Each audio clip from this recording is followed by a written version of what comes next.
আশা করি পনিরের তরকারি আপনারা অনেকবারই বানিয়েছেন, কিন্তু একবার এই পদ্ধতিতে ট্রাই করে দেখুন। এই টেস্টটা একদম আলাদা হয় আর খেতেও অসাধারণ লাগে। খুব সহজ ও সিম্পলভাবে চেষ্টা করেছি এই রেসিপিটা আপনাদের করে দেখানো। বাই দ্য ওয়ে, আপনারা দেখছেন স্বাদের বাহার, আর আজকে আমাদের রেসিপি পনির লাবাবদার।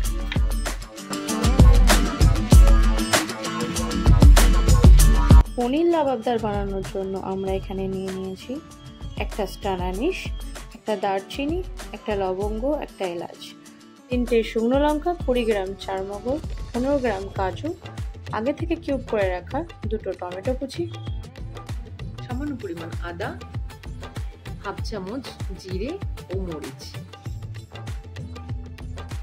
কিউব করে কেটে রাখা 300 গ্রাম পনির,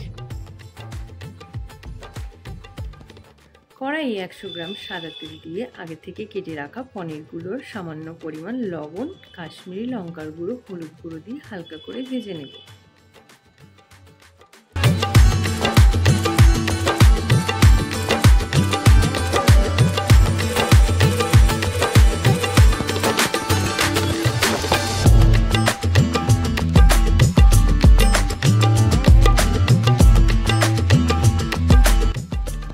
একটা টিপস বলে রাখি, পনিরগুলোকে কিন্তু বেশি ভাজবেন না, তাতে পনিরগুলো কিন্তু শক্ত হয়ে যাবে আর টেস্টটাও কিন্তু ভালো আসবে না। পনির কিন্তু সবসময় আপনারা মিডিয়াম ফ্লেমে রেখে ভাজবেন, তাতে টেস্টও বেটার আসবে আর পনিরও কিন্তু নরম থাকবে।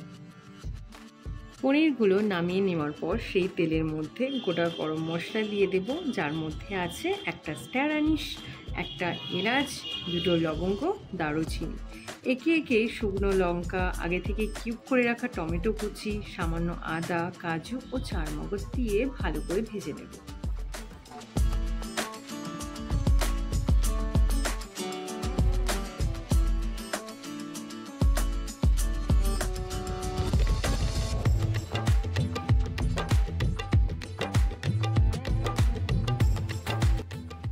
এখানে একটু খেয়াল রাখবেন টেক্সচারটা যেন না পুড়ে যায়। ভালোভাবে ভাজা হয়ে আসার পর ওর থেকে আমরা স্টার আনিস ও দারুচিনিটা তুলে নেব।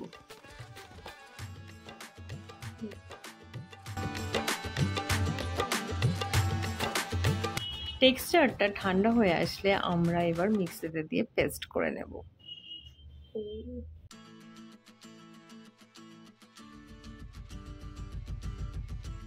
কড়াইয়ে 50 গ্রাম তেল দেওয়ার পর গরম হয়ে আসলে তাতে সামান্য পরিমাণ হিং ফোড়ন ও সামান্য পরিমাণ জিরে দিয়ে দেব।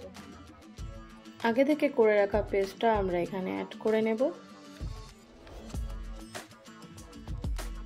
এই সময় গ্যাসের ফ্লেমটা কিন্তু মিডিয়ামেই রাখবেন, নাহলে কিন্তু তলা ধরে যাওয়ার চান্সটা বেশি থাকবে।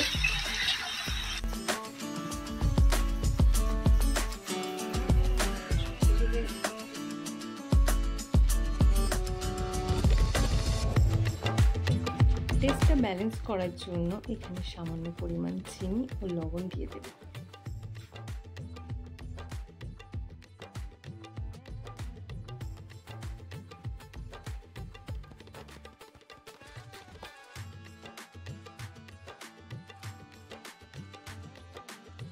ভালো করে কষিয়ে নেওয়ার পর তেল ছেড়ে দিলে তাতে পনিরগুলো দিয়ে হালকা জল দিয়ে দেব।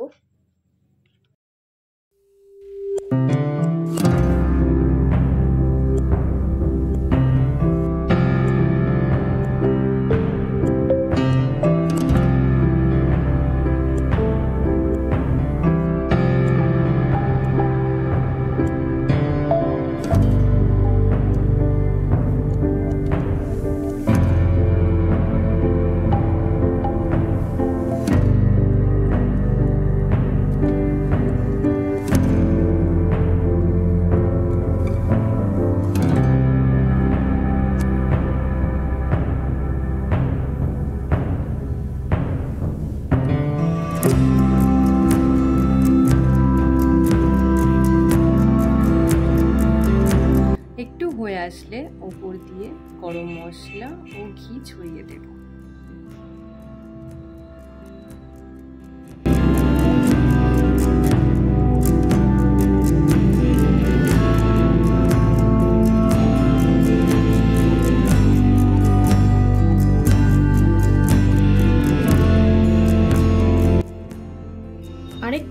টেস্ট আনার জন্য 1 চামচ ফ্রেশ ক্রিম দিয়ে আমরা মিক্সড করে নেব।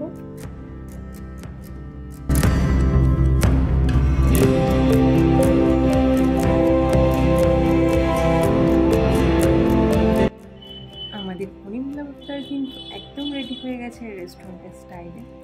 আপনারা এটা গার্লিক নান, বাটার নান ও ফ্রাইড রাইসের সাথে খেতে। আরও নতুন নতুন রান্নার ভিডিও দেখতে আমাদের চ্যানেলকে সাবস্ক্রাইব করে আমাদের পাশে থাকুন। ভালো থাকবেন। ধন্যবাদ।